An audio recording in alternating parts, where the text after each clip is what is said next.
Welcome back to my channel. और the book talk में आज मेरे साथ में बहुत ही स्पेशल गेस्ट है। उनको मैं लगभग पिछले 10 सालों से जानती हूँ। She is a philanthropist, she is working in Uttarakhand right now. वो विमेन एजुकेशन पे काम कर रही है, वो विमेन एम्पावरमेंट पे काम कर रही है, एनवायरमेंट से रिलेटेड इश्यूज पे काम करती है। सो प्लीज मेरे साथ में वेलकम करिए प्रिया जाडू मैम का। डॉक्टर प्रिया जाडू, मैं उनको प्रिया जाडू मैम करके ही बुलाऊंगी, बीच बीच में भी होता रहेगा। Thank you so much for saying yes and welcome to my show. Thank you, Manisha. या so actually before we start this show, और आप जिन जिन किताबों के बारे में बात करने वाले हैं, एक छोटा सा इंसिडेंट है। मैंने कुछ सालों पहले, आई स्टिल रिमेम्बर, एक पोस्ट डाला था इंस्टाग्राम में, एंड आपने वहां पे कमेंट किया था कि I wanted to marry a book seller. So tell me about that. I'll tell you because I said so because जब हम छोटे बच्चे थे तब इतना ज्यादा इंटरनेट और कंप्यूटर्स और मूवीज का इतना ज्यादा क्रेज नहीं था जितना अब दिखता है। तो राइट। हम लोगों के लिए जो इंजॉयमेंट या एंटरटेनमेंट होता था वो जी। बुक्स होती थी। बिकॉज मेरे घर में मेरे फादर, मेरी मदर, मेरी ग्रैंड मदर, दादी जी। सब बहुत ज्यादा शौक से पढ़ते थे। तो बहुत तरह तरह की किताबें घर में आती थी। और हम लोग, मैं और मेरे दोनों भाई, हम लोग तीनों बच्चे बहुत ज्यादा पढ़ा, मतलब बुक्स में हमें बहुत इंटरेस्ट था। हम जी। बहुत पढ़ते थे, सबकी अपनी अपनी चॉइसेस थी। जी। तो मुझे ये बहुत अच्छा लगता था, जो किताब, नई किताब में से जो खुशबू आती है ना, इट यूज्ड टू बी बिल्कुल। सच, मतलब मुझे बहुत ही पसंद थी। और मुझे बहुत मन करता था कि मैं बस सारे टाइम किताबों से सराउंडेड रहूं और मैं खूब जी। पढ़ती रहूं। बिकॉज मेरी एक मतलब आई डोंट नो, सबके साथ शायद होता होगा कि जब मैं पढ़ रही होती हूँ ना तो फिर वो एक मूवी की तरह से मेरे दिमाग में चल रहा होता है, अगर वहां पे राइट। कोई भी राइट। सो आप इसीलिए बुक सेलर से उस टाइम पे यू थॉट कि you will marry a book seller because you wanted to read more books. तो यही वो वजह थी। बिल्कुल। That's so sweet. बहुत ही जेन्युइन क्वेश्चन है एक्चुअली, जो मैं खुद से भी टाइम टू टाइम पूछती रहती हूँ कि आपका किताबों से कैसा रिश्ता है। बड़ा मुश्किल सवाल है, क्योंकि मैं डिफाइन नहीं कर सकती कि मेरा कैसा रिश्ता है। बट इतना एग्जैक्टली। समझ लो कि ऐसा रिश्ता है कि मैं हमेशा इनसे घिरी रहना चाहती हूँ। आई वाह। वॉन्ट, मेरे को ऐसा लगता है कि बस ये हमेशा मेरे साथ रहें। मैं कभी भी सफर पे जाती हूँ तो मैं हमेशा अपने साथ 4-5 किताबें जरूर रखती हूँ। और एक चीज मैं बहुत फनी करती हूँ कि मैं एक दफे में 4 किताबें पढ़ती हूँ, 3 या 4 किताबें। Same. Oh my God, and तो why do you do that? I really wanted to ask. मैं इसलिए, क्योंकि मुझे ज्यादा किताबें पढ़नी है। मुझे ऐसे नहीं, ऐसा ना हो कि मैं एक ही किताब पढ़ती रह जाऊं। एक्चुअली किताबों को चुनना बड़ा मुश्किल काम था, क्योंकि इतनी अच्छी अच्छी इतनी सारी किताबें हैं जिनके बारे में मैं बात कर सकती हूँ। बट क्योंकि मुझे चॉइस तुमने 2 बुक्स की दी थी, तो मैंने 2 बुक्स हैं। एक क्लासिक है रामधारी सिंह दिनकर की कुरुक्षेत्र, जो मुझे बहुत पसंद है। जी। और दूसरी मैंने अभी रिसेंटली एक पढ़ी है, इब्न बतूती के नाम से, जो कि दिव्य प्रकाश दुबे जी ने लिखी है।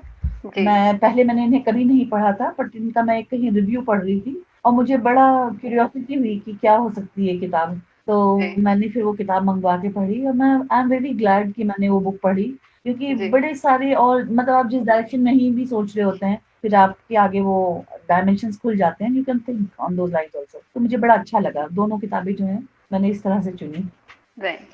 चलिए, तो पहले कौन सी किताब के बारे में बात कर रहे हैं, और आपको उसके बारे में क्या चीज अच्छी लगी? किताब क्या कहती है, किताब का क्या मैसेज है? लेखक अपनी बात रखता है, पर पाठक क्या ग्रहण करता है वो पाठक के ऊपर है। हो बिल्कुल। सकता है जो लेखक कहना चाह रहा हो वो कुछ और बात हो, और हम जो समझ रहे हैं वो कोई और बात हो।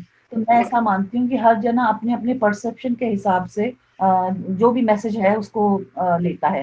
तो लेता यहाँ पे मैं सबसे पहले कुरुक्षेत्र के बारे में बात करूंगी है। जी। कि जो कुरुक्षेत्र जो किताब है, वो बेसिकली 1946 में लिखी गई थी, जब जी। अंग्रेजों का राज्य था। तो जी। यहाँ पे रामधारी सिंह दिनकर जो वीर रस के कवि हैं, जी। उन्होंने बहुत ही सुंदरता से चित्रण किया है। बहुत लोग ऐसा समझते हैं कि शायद ये कुरुक्षेत्र के युद्ध के बारे में उन्होंने लिखा है। फिर बहुत जी। लोग ये भी समझते हैं कि गीता में ऑलरेडी सब कुछ आ चुका है, तो फिर कुरुक्षेत्र में नया क्या है। जी। तो मैं जरूर से, जो नए पाठक हैं जिन्होंने नहीं पढ़ा है, और आजकल के खास करके जो बच्चे हैं या युवा हैं, मैं उन्हें जरूर से कहूंगी कि इस किताब को जरूर पढ़ें। एक तो जी। भाषा बहुत सुंदर है, दिनकर जी ओके। ने जो शब्द उपयोग किए हैं, जो जिस लय में उन्होंने किताब लिखी है, जैसे जी। उनकी रश्मि रथी भी है, वो भी मैंने पढ़ी है, बहुत ही सुंदर किताब है। तो मुझे जी। कुरुक्षेत्र में जो बहुत अच्छी बात वो ये लगी कि ये किताब जो है आज की परिस्थिति में भी बहुत रेलेवेंट है। जी। हम अभी भी जब बहुत फ्रस्ट्रेट हो जाएं अपने आप से, हमें समझ नहीं आए कि हमें क्या बिल्कुल। डायरेक्शन लेना चाहिए, तो हम जी। बहुत सारी, मुझे ये किताब से बहुत गाइडेंस मिलती है।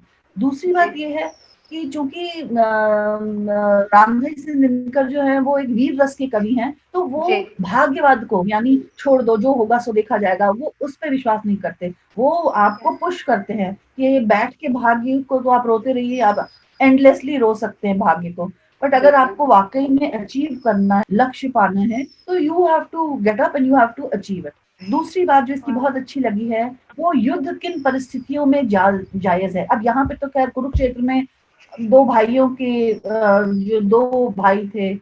कौरव और जी। पांडव, उनके युद्ध जी। को इन्होंने कॉन्टेक्स्ट में लिया है। लेकिन अदरवाइज भी आप ऐसे देख सकते हैं, हम लोग रोजमर्रा के जीवन में भी जो हमारी लड़ाइयां हैं, हमारा युद्ध ही है। हम जो बिल्कुल। घर से जब बाहर निकलते हैं, तो जीवन का जो युद्ध है वो किन परिस्थितियों में, बहुत दफे हमारे रिश्तों में आपस में भी दरार आ जाती है, भाइयों बिल्कुल। में या माँ बाप से।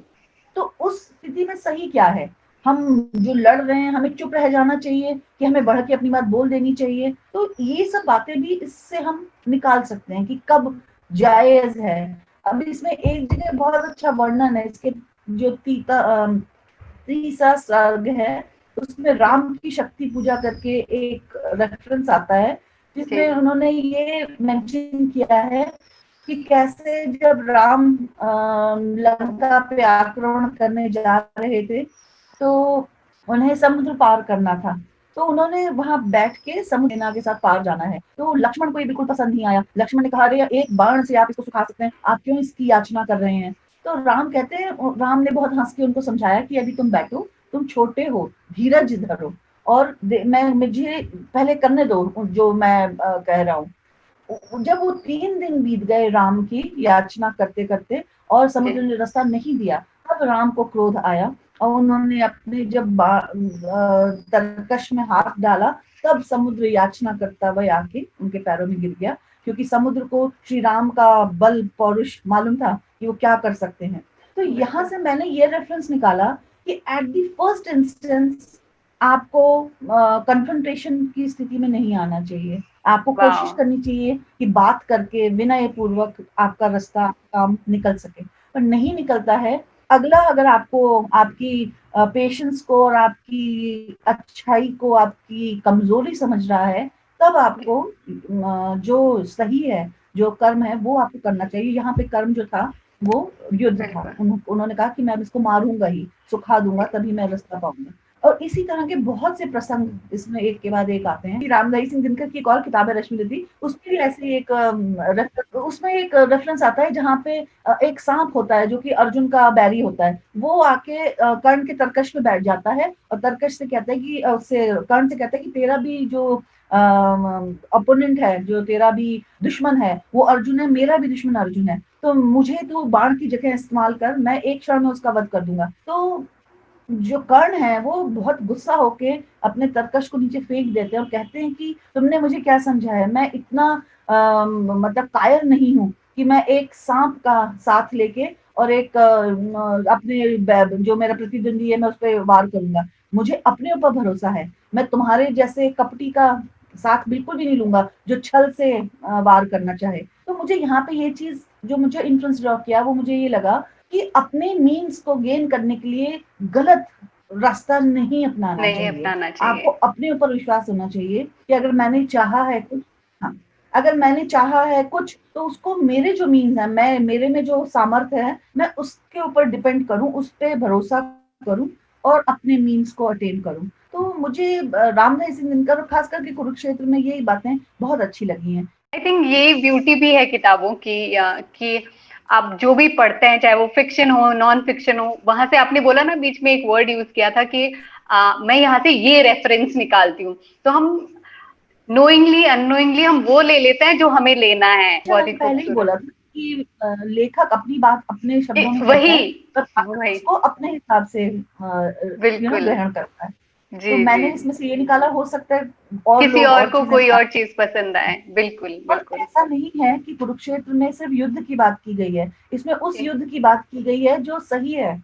इसमें विनाशकारी युद्ध की बात नहीं हुई है, इसमें उन्होंने बराबर आपको मोटिवेट किया। वाह, बिल्कुल, तो क्योंकि मैं खुद एक बहुत कर्म प्रधान व्यक्ति हूँ, मुझे बिल्कुल बिल्कुल नहीं पसंद कि बैठ के मैं भाग्य पे वेट करूं कि कुछ हो जाए। लोग बिल्कुल। आजकल अखबार पढ़ते हैं, अरे ये तो बहुत बुरा हो रहा है, अरे ये तो बहुत है, क्रिप हमें करते रहते हैं हर मुझे चीज के करना बारे में। चाहिए। तो बिल्कुल। आई ऑलवेज थिंक कि भाई what is it that I can do. Look, I may I know. Not be able to do too much. बहुत मेरे से कहते हैं तुम क्या कर लोगे, मैंने कहा एटलीस्ट जो मैं कर सकती हूँ मैं वो तो करूँ, फिर चाहे बिल्कुल। फर्क पड़े या ना पड़े। तो मैंने, मनीषा, बड़ी हैरानी की बात है कि जो बात मैंने सोची थी मैंने करी फील्ड में, और मुझे लगा चलो ये this is my part, let me do this. It actually set a chain reaction which I came to know much later, कि मुझे देखकर किसी ने इमेजिन। भी एक किया, उसको देख के किसी ने एक किया। तो ऐसा वाह। नहीं है कि हम अकेले, हम ये सोचे कि अरे अकेला चना बाहर नहीं फोड़ सकता, भाई मैं क्यों करूं, मेरे से बिल्कुल क्या होगा, बनना चाहिए। कि मैं अब देखती हूँ, जैसे भी कल परसों ही शायद विश्व मानसिक स्वास्थ्य दिवस मनाया गया, एंड बिल्कुल। मैं सोच कल। रही थी कि जी। इसकी भी हमें जरूरत पड़ने लगी। महिला दिवस की जरूरत पड़ती है, तो मैं समझती हूँ कि महिलाओं पे अत्याचार है इतने ज्यादा, वो रेलीगेटेड है बेचारी, दबी कुचली है, तो सोचना है, बैठ के बात करनी है। बट बिल्कुल मानसिक स्वास्थ्य दिवस, इसका मतलब वाकई में जरूरत है लोगों को। मैं तो सच्ची में रिकमेंड करती हूँ कि हमें बिल्कुल किताबों की तरफ ही उन्मुख हो जाना चाहिए, क्योंकि बिल्कुल। किताबों में ना ग्रे नहीं होता, ब्लैक होता है या व्हाइट होता है, वो ग्रे नहीं एग्जैक्टली। होता। और हम बिल्कुल, लोग ये बहुत अच्छी बात। परेशान, मानसिक स्वास्थ्य की आवश्यकता हमें उस ग्रे एरिया के लिए पड़ती है। मैं बता रही हूँ, उस वो जो ग्रे एरिया होता है ना, वहां हमें कोई चाहिए होता है, क्योंकि हमें समझ नहीं आ रहा होता कि हम ब्लैक करें कि हम व्हाइट करें। हमें किताबें ही हमारी सबसे अच्छी गाइडेंस होती हैं कि हम बिल्कुल। क्या करें, कैसे निकलें उस ग्रे पार्ट से। मेंटली स्ट्रांग होने का अलावा हम कोई ऑप्शन नहीं है। कभी भी लगे ना कि कुछ नहीं हो सकता, तो आपको चुपचाप सो जाना चाहिए आंख बंद करके। फिर जब आप सुबह सही बात। उठोगे, अगले थोड़े 2-3 घंटे बाद उठोगे, यू रियलाइज कि नहीं, ऑप्शन था, सो जाना एक ऑप्शन था, let me just sleep for a while. And when you get up, then you are renewed, you have so much think and to go move वाह। अहेड। सेकंड किताब का नाम इब्न बतूती है, जी। और ये किताब दिव्य प्रकाश दुबे ने लिखी है। ठीक है। इस किताब की सबसे बड़ी खासियत ये है कि ये लिखी एक पुरुष ने है, लेकिन उन्होंने एक औरत की मनस्थिति को के बारे में लिखी है। वाह। और ये एक ऐसी किताब है कि ये एक लड़के और उसकी माँ की, एक मतलब आप सोचो, एक कॉलेज गोइंग लड़का है और उसकी जी। माँ की कहानी है कि कैसे वो लड़का अपनी माँ को मतलब उसको फर्दर स्टडीज के लिए यूएस जाना पड़ रहा है, और चूंकि वो सिंगल मदर है तो उसको अपनी माँ को पीछे अकेले छोड़ के जाना अच्छा नहीं जी। लगता है। और ओके। माँ कोई ऐसी बुढ़िया, बहुत 70 साल की, 75 साल की नहीं है, she is a young working okay. Mother in her late 40s। तो ओके। वो बार बार बेटे से कह रही कि कोई बात नहीं, तुम जाओ, I manage, it's okay. But since the child lost the father very early, वो both mother and son they kind of grew on each other, बहुत ज्यादा क्लोज थे। तो उसे बार बार ये लग रहा था कि नहीं, मेरे जाने के बाद माँ की लाइफ में एक बहुत बड़ा वॉइड क्रिएट हो जाएगा, एंड हाउ जी। Will she live. तो ओके। उसकी गर्लफ्रेंड के कहने पे दे ही सेज ही थिंक्स कि अच्छा रहेगा, let me look for a match for my mother, okay. कि मैं अपनी माँ के लिए कोई ढूंढता हूँ। ये एक बड़ा जनरल है, आजकल बहुत बच्चे करते हैं, बट इसमें खासियत देखो क्या निकलेगी। मैं बड़े ओके। ही चार्म हो गई थी इससे। ओके। तो ये लड़का और उसकी गर्लफ्रेंड मिलके एक मैट्रिमोनियल साइट में एड भी देते हैं, then somebody responds also. Okay. इस पूरे उसमें क्या होता है कि माँ की तबीयत खराब हो जाती है and she is hospitalised. Okay. तो ये घर में उसकी माँ के कपड़े वपड़े कुछ ढूंढ रहा होता है, तो उसके हाथ उसकी माँ का एक कोई बॉक्स लगता है जिसमें कुछ लेटर्स मिलते हैं। And okay. These were those letters which she had written to somebody whom she okay. was in love with, okay. but got married elsewhere, and that love affair could not any. meet its end.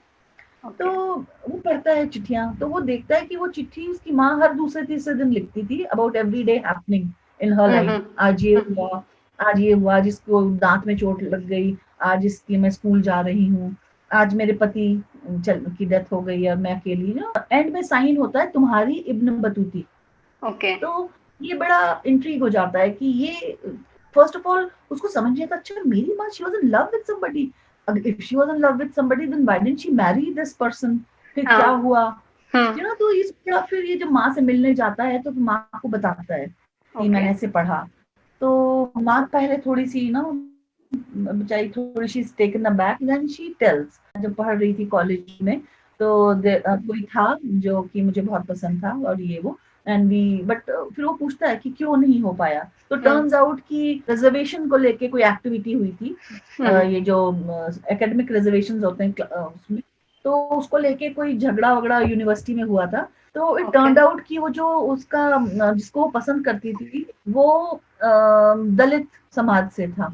Till then उसको नहीं मालूम था कि वो दलित है लड़का, और ये स्वयं जो है ये हाई कास्ट थी। तो एक कहती है एक अनसेड सी बीच में खिंच गई, कहते ना मैंने मेंशन किया ना उसने मेंशन किया इस बारे में, but there was a certain odd thing which had crept in between us because he was supporting the other part and I was supporting this part, so there was something which actually came between us and so happened ki we just drifted away, not that ki I stopped loving him, but just that there was a very odd feeling which came, and then we lost touch and I got married and I don't know where he is.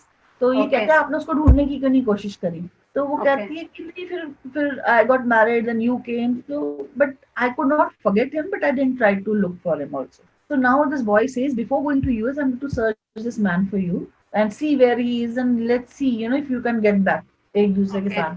So then how this boy tries to find him and how this man knows that the son is finding me.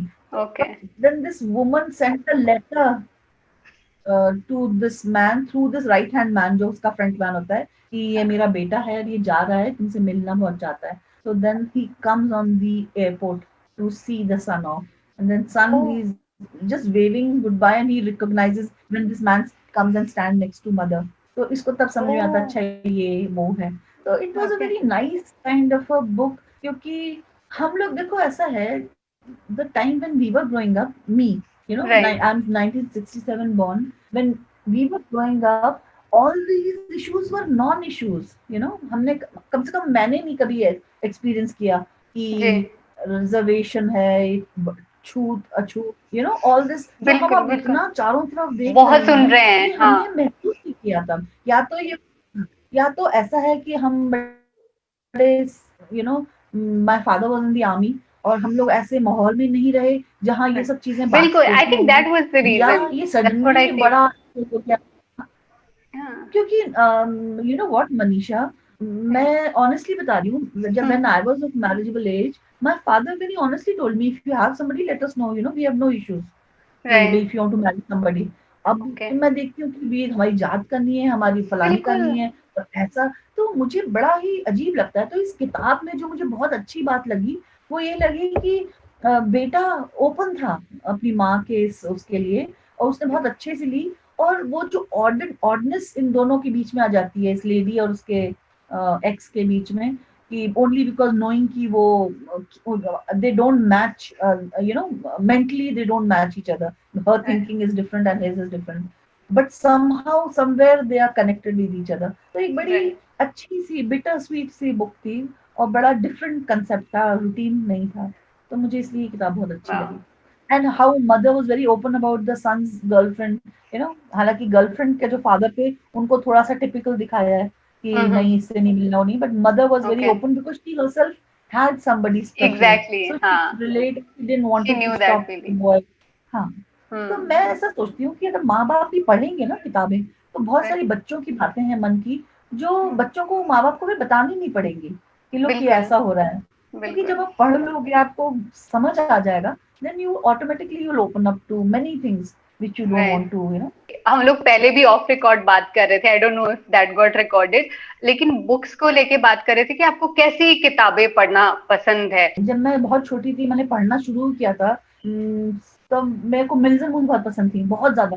Mills and bones, Babra कटलैंड, ये किताबें मैं Daniel steel ये बहुत पढ़ते थे. But उसके बाद घर में मैंने देखा कि because my mother was MA Hindi and my grandmother was a medico, but we had lot of books coming in. फिर ये हुआ कि मैं जो किताब हाथ लगती थी वो पढ़ना शुरू हो गई थी. लाइक तब प्रेमचंद की आती थी, मैथिली सेनगुप्त की आती थी, ये अपना मम्मी दिनकर वगैरह बहुत पढ़ती थी, अपना इनका स्वामी विवेकानंद के पूरे 8 वॉल्यूम्स थे, तो जो बुक अरे हमें वाह। मिलती थी वो पढ़ना शुरू हो गई थी। एंड स्लोली एंड ग्रेजुअली मैंने ये रियलाइज किया कि I was liking more to read in Hindi. But English भी मैंने बहुत पढ़ी है, अभी भी मैं बहुत इंग्लिश बुक्स पढ़ती रहती हूँ, बट मुझे मजा आती ये है। किताबें लिहाफ बाय इस्मत चुगताई, ये भी एक बहुत अच्छी बुक है। लिहाफ। इसकी जो मेन स्टोरी है, एक्चुअली इस्मत चुगताई की किताबें मुझे इसलिए भी पसंद है क्योंकि ये अपने समय में बहुत आगे थी। अमृता प्रीतम बिल्कुल। मैंने पढ़ी, मुझे अमृता वाह। प्रीतम भी बहुत पसंद है, क्योंकि ये वाह। सब मुझे ऐसा लगता है हम लोगों में ना जो एक इमेज औरत की बना दी है बेचारी, क्योंकि वो सुन लेगी, क्योंकि वो सह लेगी, मुझे ये इमेज बहुत बुरी लगती है। आई डोंट वांट, वो देखो एग्जैक्टली। सहना बुरा नहीं है, बट लेकिन हद से ज्यादा सहना कायरता है। वो तो सही। मनीषा, मैंने जैसे ग्राउंड पे काम किया है, हमने महिला जी। सशक्तिकरण पे बहुत काम किया है। तो जब बिल्कुल। हम इनकी कैंप्स लगाते थे जाके, हमने, मुझे याद है बनारस में हमने बहुत बड़ा यूएनडीपी के साथ एक प्रोग्राम किया था। तो जी। उसमें जब औरतों को हमने बुलाया तो एक दफे क्या हुआ, एक बहुत बड़ा झगड़ा हो गया। मैंने पूछा क्या हो रहा है, तो कहते हैं एक औरत है, उसका आदमी आके बहुत दंगे कर रहा है, लड़ाई जी। कर रहा है कि तुम लोग हमारी औरतों को भड़का रहे हो। ओके। मैंने कहा ऐसा क्यों? तो कहते हैं मैम क्योंकि हम लोग इन्हें डोमेस्टिक वायलेंस और इन सब जो हमारे जो भी लॉज बने हैं उनके बारे में औरतों को बता रहे हैं, तो उसको लग रहा है कि हम इन्हें गलत बातें बता रहे हैं कि हाँ। मारपीट नहीं करनी चाहिए। तो मैंने उस आदमी को बोला, मैंने कहा ऐसा है, आप हमारी ट्रेनिंग में बैठिए, अगर आपको लगेगा कहीं पे भी कि हम कोई गलत बात बता रहे हैं तो आप जो चाहे करिएगा, आप अपनी वाइफ को मत आने दीजिएगा, जैसी आपकी इच्छा। क्योंकि मैं वहाँ एरिया की पीस नहीं डिस्टर्ब करना चाहती थी कि भाई हमारी वजह बिल्कुल। से झगड़ा हो जाए। तो दैट मैन सैट पेशेंटली। हमने वहाँ पे जो औरतों को जो भी कानून हैं राज्य के जो सशक्त बनाते हैं जी। कि how can speak against domestic violence, rape और आपका दहेज और बाकी जितनी भी कन्या भ्रूण हत्या, इन सब के बारे में हमने उन्हें बताया। बिल्कुल। तो बाद में आके उठ के आया मेरे से, कहने लगा नहीं मैडम, आप लोगों को तो ये बातें बतानी चाहिए, इन लोगों को कुछ पता ही नहीं है। तो मैंने कहा फिर आपको ऐसा क्यों लगा कि हम आपकी औरतों को भड़का रहे हैं? कहने लगा नहीं मैडम, मुझे ऐसा लगा क्योंकि सब ऐसा बोल रहे थे, यहाँ पे बहुत कानून वानून सिखाएंगे। मैंने कहा ठीक है, वो बात आई गई होगी। 3 दिन बाद वन लेडी टर्न्स अप, उसका मुंह यहाँ से नीला, आंख काली। तो मैंने उसको पूछा, मैंने कहा ये क्या हो गया? तो कहते हमारा आदमी हमको बहुत मारा कि यहाँ नहीं जाना। दिस वॉज हाँ। Some other woman, not the oh same my woman. God. Okay okay. तो मैंने कहा फिर तो आई कैसे तुम?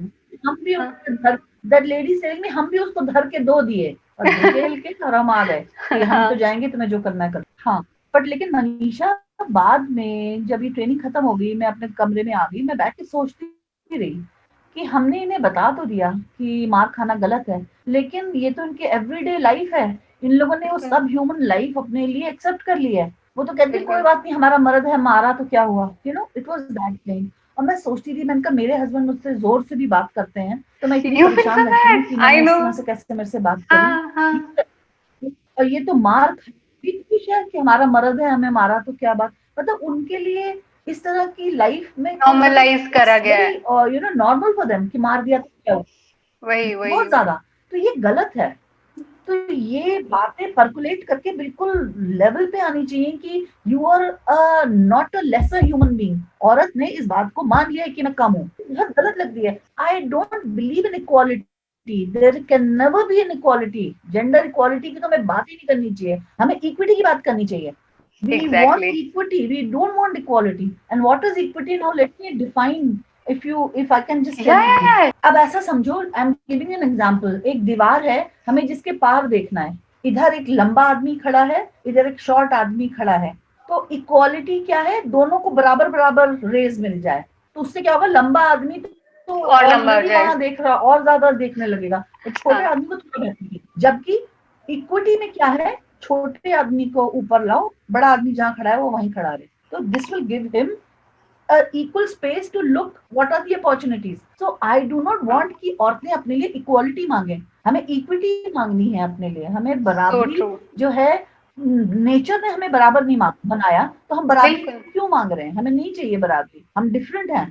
तो बहुत सारी चीजें हैं जो इन किताबों से ही फिर निकल के आती हैं बाहर। और मैं बिल्कुल। औरत को एक दीनहीन ऐसे है, लोग कहते हैं ना, एक ने डिस्क्राइब किया अबला जीवन तेरी यही कहानी। मैंने कहा नहीं भाई, अबला जीवन की कहानी नहीं है। हमें सीरियसली। नहीं चाहिए कि तुम ये कहो कि आंचल में दूध और आंखों में पानी, पानी। ये हमें हाँ। छवि नहीं चाहिए। और हाँ एक मतलब। मीटिंग में बहुत बहस हुई थी इस बारे में, और ओके। पेडेस्टल पे बिठा रहे हैं। मैंने कहा आप सुनिए, हमें नहीं बैठना पेडेस्टल पे, हमें देवी नहीं बनना, हाँ, ना पूजिए हमें मत। आपके पैरों के नीचे रंगा जाना है। हाँ, हमें हाँ, अपने बिल्कुल, अपने साथ चलने दीजिए, हमें बिल्कुल, अधिकार साथ चलने का मिलना चाहिए। हमें नहीं बिल्कुल, चाहिए देवी बनने का कोई शौक नहीं है, और नहीं कोई है, पैरों की देवी बनने का भी शौक नहीं है। तो आदमी को ये समझना पड़ेगा। देखो मनीषा, बहुत दफे लोग रेप की केसेस को सुन के कह देते हैं उसने कपड़े ऐसे पहने थे, वो रिझा रही जी, थी, उसका हाँ, आंचल जगह पे नहीं था। तो एक हाँ, 3 महीने का बच्चा, उसका क्या आंचल चल कहाँ क्या था, है, सही बात उसका है, उसकी क्या सेंस थी। तो भाई एग्जैक्टली, ये it is all about the psyche, and the psyche सही नीड्स की, टू चेंज। दूसरी बात मैं बताऊं, आदमी बड़े आराम से ऐसे आदमियों को पर्वर्ट कह देते हैं। अरे उसका जो ना, वो तो पर्वर्ट है। मैंने बहुत नॉर्मल आदमी देखे हैं, बहुत नॉर्मल आदमी, जी, जिन्होंने अपनी कहीं ना किसी ना किसी स्टेज पे किसी ना किसी लड़की या औरत के साथ बदतमीजी बदजुबानी करी हुई होती है। बिल्कुल, मैं एक परसों एक स्टडी पढ़ रही थी, जिसमें 99.9% women said that they were sexually molested, harassed, harass, pressurized at some point of the time। या यानी 100% औरतें मान रही हैं कि कभी ना कभी उनके उनके साथ साथ जीवन में ऐसा हुआ है। हुआ है, तो ये तो आदमियों को अपना दिमाग बदलना है ना। औरत को बिल्कुल, जब तक वो एक चीज देखते रहेंगे, एक सेक्सुअल ट्रू, ऑब्जेक्ट देखते रहेंगे, तब तक हम लोगों को दुगने जोर से वापस आके खड़े होना है उनके सामने। We बिल्कुल, cannot allow them to treat us like sexual objects, you know, we are beyond बिल्कुल। that and they have to agree to that। Till that time every woman has to fight। तो ये जो किताबें हैं ये वही हौसला देती हैं। अभी बुक पे वापस आते हैं। इसमें चुगताई जी की बुक जो बेसिकली थर्ड बुक है आज की, सो उसके बारे में कुछ और एड ऑन करना हो आपको किताबों में, कुछ और किताबों के बिल्कुल। बारे में?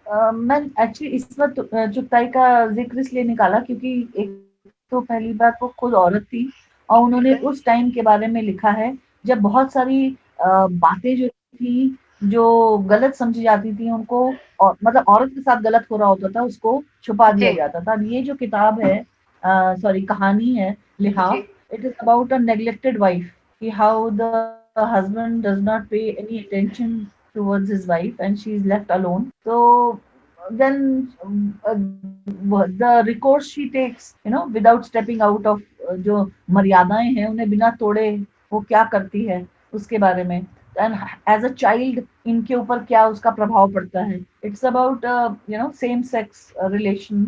ये काफी, मतलब इस किताब का तब भी बहुत विरोध हुआ था इस कहानी का, कि ऐसा जी, क्यों, और यू नो क्यों एक औरत होके वो इस तरह की बात कर रही हैं। पर लोग बिल्कुल, हमेशा यही बस विरोध में चीजें भूल जाते हैं कि अगर किसी ने आगे बढ़कर किसी एक इशू को एड्रेस किया है, तो मतलब हमें आवश्यकता है कि उस इशू के ऊपर बात की जाए, आवश्यकता बिल्कुल, है कि उस इशू को डिस्कस किया जाए। अगर हम 70 साल बाद अपने आप को एक डेमोक्रेटिक देश कहते हैं कि जी, हमारे देश में संविधान है, तो वो संविधान ही ये कहता है कि हर किसी को ऑनेस्टली अपनी बात रखने का भी अधिकार है। अधिकार है, तो ये विरोध, हाँ, तो या तो हम अपने आप को समझ लें, इंसान को समझना चाहिए कि हम क्या हैं।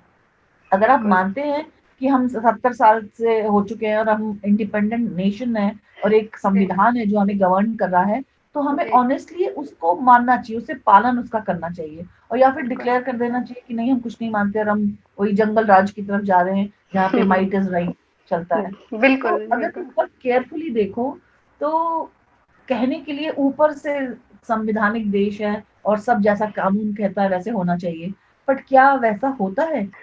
बस उसके गार्ड के अंदर कि नहीं एक संवैधानिक कंट्री है और ये हम लोग सेक्युलर हैं और ये हैं, उसके डेमोक्रेटिक आड़ है, के अंदर सब कुछ जो गलत है वो चलता चला जा रहा है, वो एड्रेस नहीं होता है। तो ये कुछ ऐसी किताबें हैं जो उन चीजों को उजागर करती हैं, और हर आदमी या औरत जो सोचना चाहता है और कुछ डिफरेंस लाना चाहता है, किताबें मेरे लिए ये महत्व रखती हैं कि ये मुझे हमेशा एक सार्थक प्रयास करने के लिए प्रेरित करती हैं, एक डिफरेंस लाने के लिए।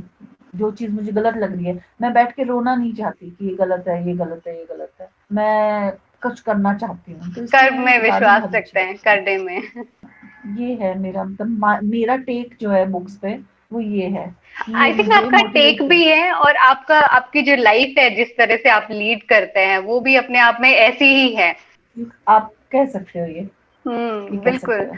बहुत सारी जगह मुझे ये बुक्स से मुझे ये भी मिलता है कि हमें नहीं, कहाँ पे हमें गिल्ट को छोड़ देना चाहिए, हमें नहीं हावी होने देना चाहिए। दिमाग ही बिल्कुल, तो सारी बोझ लेता है हमारा। गिल्ट का भी बिल्कुल बहुत सारा बिल्कुल। दिमाग पे आता है। तो बहुत सारी जगह हमें बड़ी अच्छी अच्छी बातें मिल जाती हैं कि हम उन गिल्ट से आजाद हो जाते हैं, फिर मोमेंटरीली बिल्कुल सही, बट वो चीज एक बोझ होता ऊपर है। से उतर जाता है कि नहीं मैंने गलत नहीं किया, ये हमें ऐसे ही करना था। सही। एवरीडे लाइफ में भी ये बहुत मदद करती हैं होता किताबें, है होता बहुत है। सारी बातों में।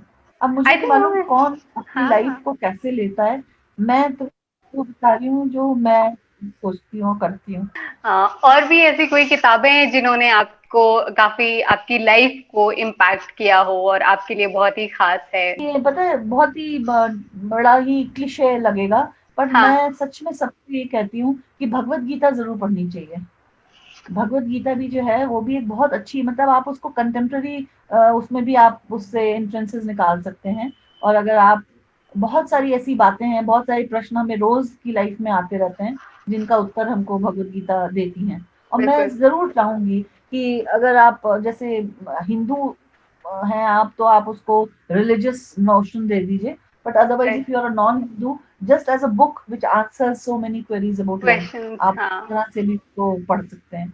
और मैं अब हमारी जितने भी माइथोलॉजिकल रेफरेंसेस हैं, मैं उनमें भी बिल्कुल बहुत बड़े इंटरेस्ट से पढ़ती हूँ, मुझे बहुत पसंद है इंडियन बिल्कुल। माइथोलॉजी जो है। आजकल मैं जो ढूंढ रही हूँ वो लोकल फ्लेवर ढूंढ रही हूँ माइथोलॉजी का, अच्छा। कि अब सपोज एक तो जनरलाइज्ड है कि अवध में राम हुए थे और ये जी। उनकी लाइफ थी, लेकिन अब जिस भी प्रदेश में जाओ वहां पे आपको या तो अलग पांडवों का, वर्जन है। तो हाँ मैं हाँ आजकल बिल्कुल। वो बुक्स ऐसी ढूंढ रही हूँ जो लोकल फ्लेवर बताएं। अभी मुझे किसी से बिल्कुल। रिकमेंडेशन मिला है कि लखनऊ की कोई बहुत फेमस राइटर थी, उन्होंने हाँ। अवध में के श्री राम के ऊपर ना कुछ बहुत अच्छी पोइट्री में बुक लिखी है। तो अभी मुझे ओके। एग्जैक्टली नाम नहीं मिला है, but I am searching for that book.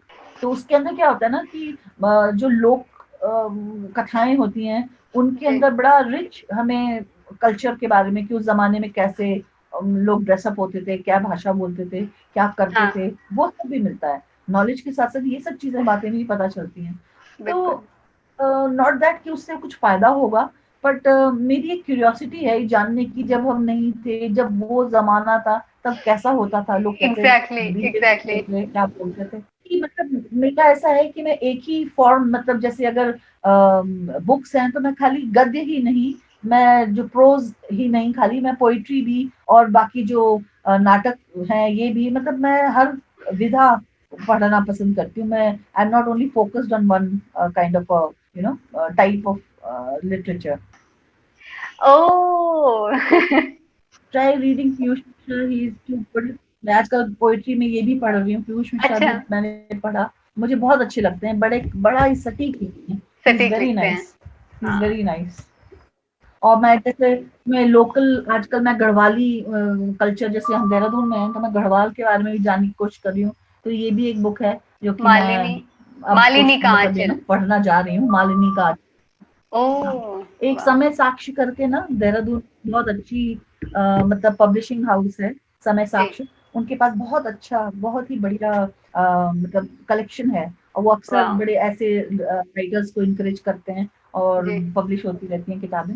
तो उनसे भी मैं अक्सर मंगाती हूँ बुक्स पढ़ने के लिए। वाह। तो कुल मिला के बुक्स हमारी घिरी रहती है आप किताबों जिंदगी से। है। मेरे पास बहुत बड़ी लाइब्रेरी है, यहीं बस इसके बगल में। Anything else you want to say before we end this हाँ, show? I only want to say one thing, that किताबों या। को हमें दीमक लगने से बचाना है, क्योंकि आजकल लोग जो हैं बहुत ज्यादा डिजिटल उस पे टर्न कर रहे हैं। It is less strain on your eyes to read book, and बिल्कुल। also that it when you hold something and you can always go back, suddenly क्या होता है, आपने आगे कुछ पढ़ा तो you want to refer कि अच्छा उसमें क्या हुआ था, so you can quickly go back, and it gives you a kind of ownership. When you're holding a book in your hand, you are actually owning a part of whatever is being so said, and true. you are a part of this whole story. So book जरूर पढ़नी चाहिए, ज्यादा से ज्यादा लोगों को इसका महत्व समझना चाहिए। और इसको सिर्फ लोगों को इम्प्रेस करने के लिए बड़ी बड़ी कॉफी टेबल बुक्स न लाके, छोटी छोटी किताबें छोटी छोटी दुकानों से ढूंढ के निकाल के बिल्कुल। लाके पढ़नी चाहिए। जरूरी नहीं है कि आप कुछ बहुत बड़े ऑथर को पढ़ें, आप किसी ने भी हिम्मत करके कुछ लिखा है और उसे पब्लिश बिल्कुल। किया है, उसे पढ़िए। क्या मालूम आपको कौन सा नग मिल जाए या कौन सा रास्ता मिल जाए जो आपको वाह। आपकी मंजिल तक ले जाए। बहुत खूबसूरती से बोला आप, थैंक यू सो मच हाँ बोलने के लिए और इस द बुक टॉक का हिस्सा बनने के लिए। मैंने बहुत एंजॉय किया कॉन्वर्सेशंस, और जितनी भी आपने किताबें बताई उनके बारे में बताया, मुझे बहुत अच्छा लगा पर्सनली, एंड आई होप जितना मैंने एंजॉय किया उतना बाकी लोग भी एंजॉय करेंगे। मनीषा, मैं भी कहना चाहूंगी थैंक यू वेरी मच कि तुमने मेरे सबसे दिल के करीब जो चीजें हैं, किताबें, उनके बारे में मुझसे मेरी राय जाननी चाहिए। और हमारी इस बात, आज की जो हमारी टॉक थी, इससे अगर इंस्पायर होके 2 जने भी किताब पढ़ने के लिए इंस्पायर होते हैं तो आई थिंक हमारा ये सफल होगा। और मैं वाकई में चाहूंगी कि आज की जनरेशन ज्यादा से ज्यादा किताबें पढ़े और इनलाइटनमेंट अपने आप में जाने क्या होता है। थैंक यू सो बिल्कुल, much. Thank you so much.